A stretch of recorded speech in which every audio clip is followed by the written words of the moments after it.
Have you had a chance to watch the fight back yet? And where do you rank that performance in your career? Yeah, I've watched it back more or less every day. But going over the last few years, certainly the last two fights it's like another 10 levels above them. Obviously the first lava and the second lava, but kind of like everyone's been saying to me as well, it's like the Warrington of old. It's like the same intensity is that I brought to the table for Selby and for Frampton. And I certainly felt like that as well. I felt real good. And how are you feeling with the injuries? What were the injuries that you picked up, and how long are you looking at kind of being out of action for? I've got broken jaw, so I've got plate inside of my face. Got damaged hand. So, but I guess you don't go swimming without getting wet. Getting older, I guess start picking up these injuries. Probably be minimum 6 weeks before I'm back in the gym, which is absolutely killing me. I can't even eat. I'm on a liquid diet. I've been starving myself with cakes and cheeseburgers, and I can't even have them. Everything goes through a blender. So I've still got a six-pack.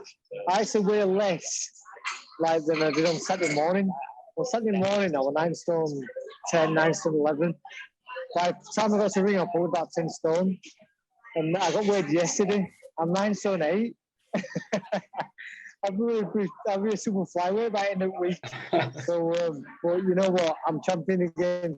So that's better than anything. And what way to do it in front of a fantastic atmosphere.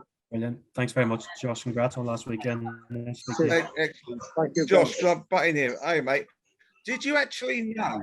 Did you actually know that your jaw had been broken? Because it was the last punch, that big right he landed just before you went on him. Because it almost like he landed that on you, and you felt you had to go and finish in that moment, or you weren't going to get another chance. I didn't know at the time that it was broken or anything, but I knew it was a good shot. And when he landed it, I kind of went through an experience I hadn't really felt before. I knew it was, like I say, a good shot. It didn't really suit me to the boots, but my face just felt weird after. And I didn't know if it was a swelling or if I'd been cut. I don't know what, but I certainly thought it was something different in my face. So after that happened, I had a surge of adrenaline.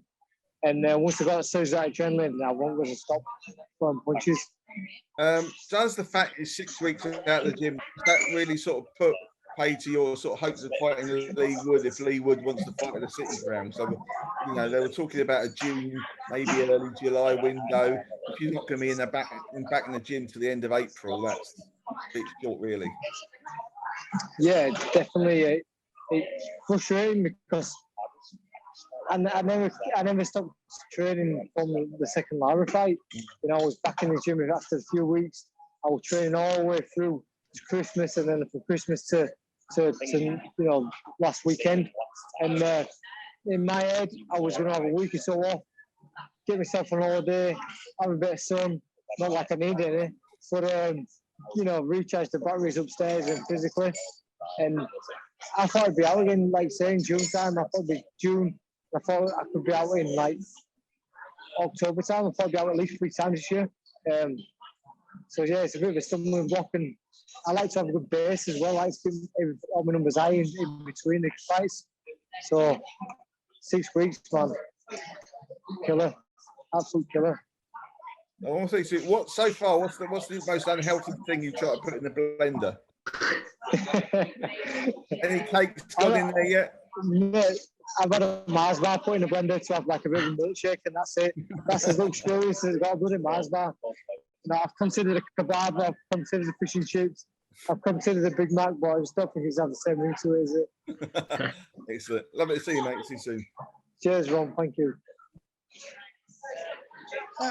Josh, congratulations. We never got to speak to you on Saturday night, but like what a performance indeed. But I suppose if the Lee Wood door closes, then there is that. You talked about America before. There's a possibility of Navarrete or Santa Cruz, possibly then maybe early autumn, something like that, maybe. Yeah, well, Santa Cruz is a name that I've been shouting out for a long, long time.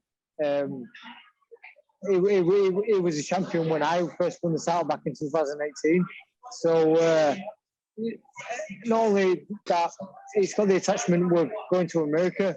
You know, how long have I been saying I want to go to the States? I've done everything I want to do over here in terms of like venues I want to fight at. And it's just something of a personal goal I want to achieve is fighting in America, fighting in someone else's backyard. You know, Santa Cruz fights out the States, so yeah, why not have a fight over there?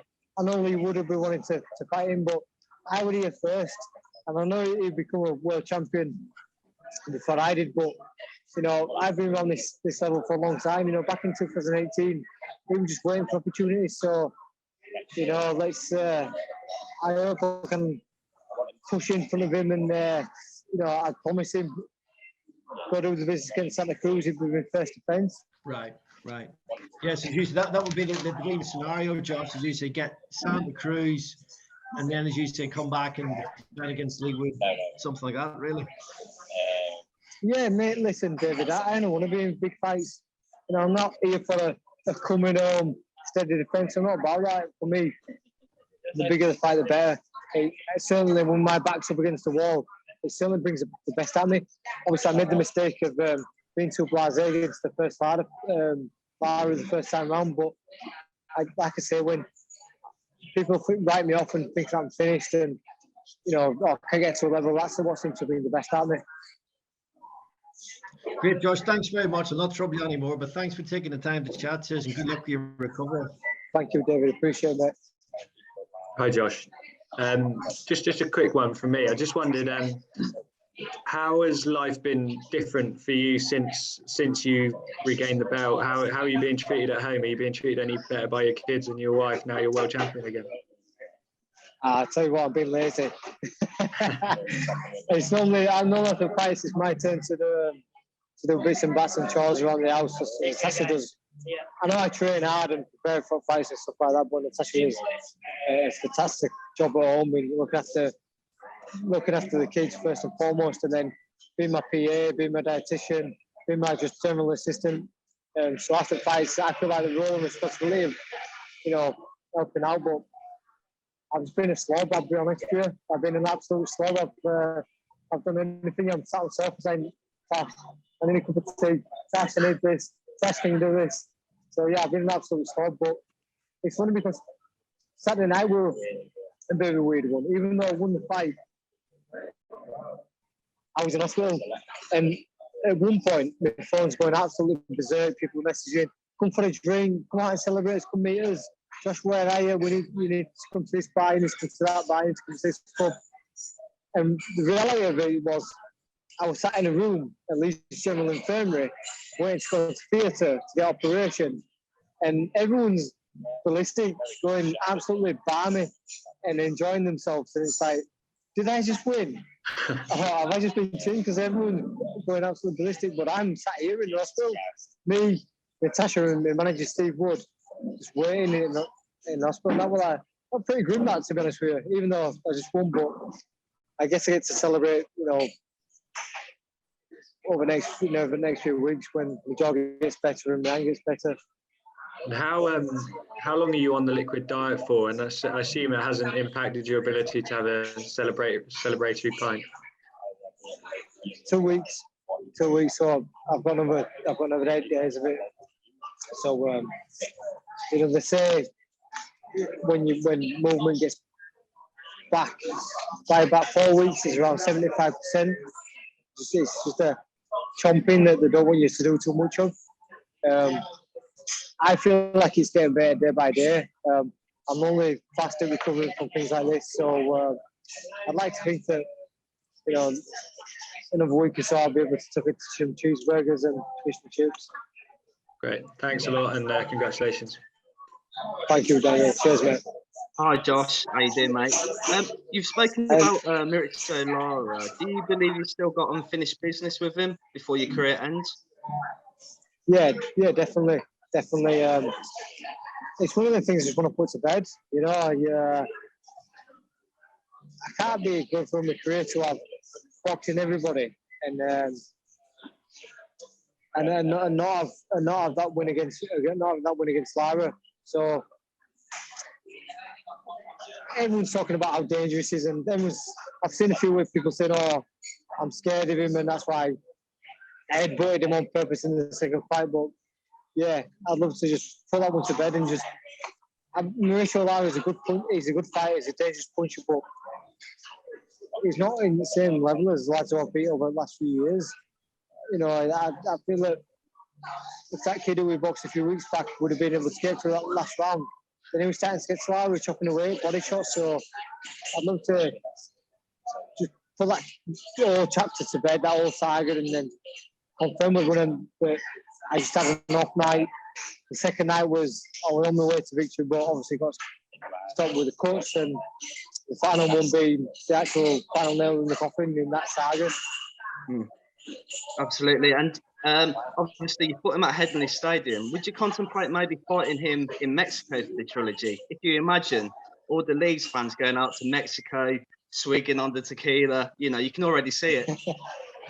Oh yeah, massively. Tequila, sombreros on, putting nachos at each other. I'm going absolutely mental. I love that. Yeah, listen, people say that when they fight in the backyard. That's not the case. I don't mind going in the backyard. What I think of what I've struggled with is not having the support there. Put me in someone's backyard, as you know, there'll be thousands of Leeds fans who travel and supporters. So I don't mind going to someone else's backyard. We've done that in the past and come out successful. Right in the early days from winning English title, I fought over Renault when I won the Commonwealth title. So I know Mexico's a little bit different to the world, but yeah, I travel, no problem. Thank you, Josh. Congratulations on the win. Thank you.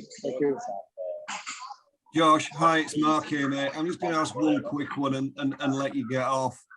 Well, Mark. If Santa Cruz, Lee Wood, and perhaps Lara again, are we looking at 3 big fights you've got left? Are you seeing it that way? We'll see. I always thought that I'd retire when I'm 30. I'm 31 now. I'm 32 in November. You know, I always said to Natasha that it would be 36 when I retire. But since I had kids, that all went out the window. So I made a plan of what I wanted to achieve and give myself the time frame to do so. And obviously, the pandemic and getting beat by Larry the first time would sort things up. But I feel like I've got power back in my hands. Them 3 fights would be fantastic.